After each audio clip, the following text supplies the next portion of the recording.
कहीं गर्मी कहीं ठंडी, कहीं बारिश कहीं आंधी।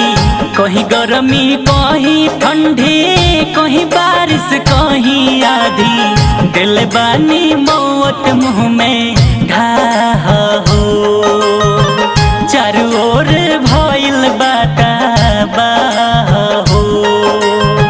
दिल बानी मौत मुँह में ढाह हो, चारों ओर भइल बाटा बाह हो।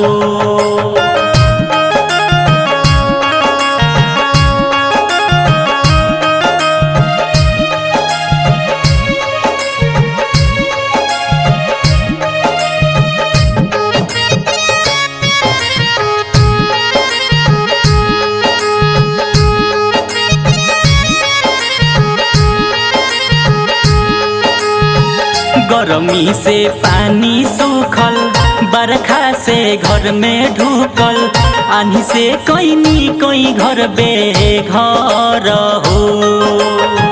गर्मी से पानी सूखल, बरखा से घर में ढुकल। आंधी से कोई घर बेघर हो। तनको तरस ना खैनी, साफा निर्दया भैनी। तनिको तरस ना खैनी, साफा निर्दया भैनी।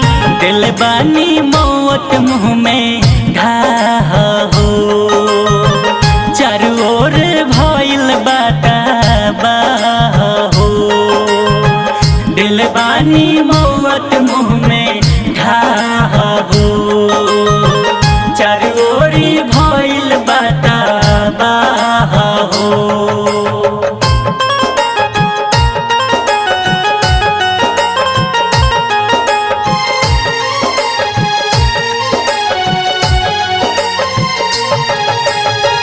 होता दुख घरी घरी, कदी ना अब बेरी।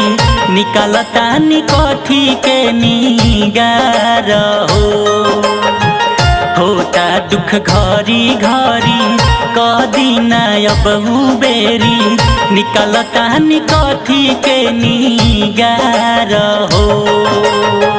रुक जाई अब मन जाई, देख के ना कहर ढाई। रुक जाई अब मन जाई, देख के ना कहर ढाई।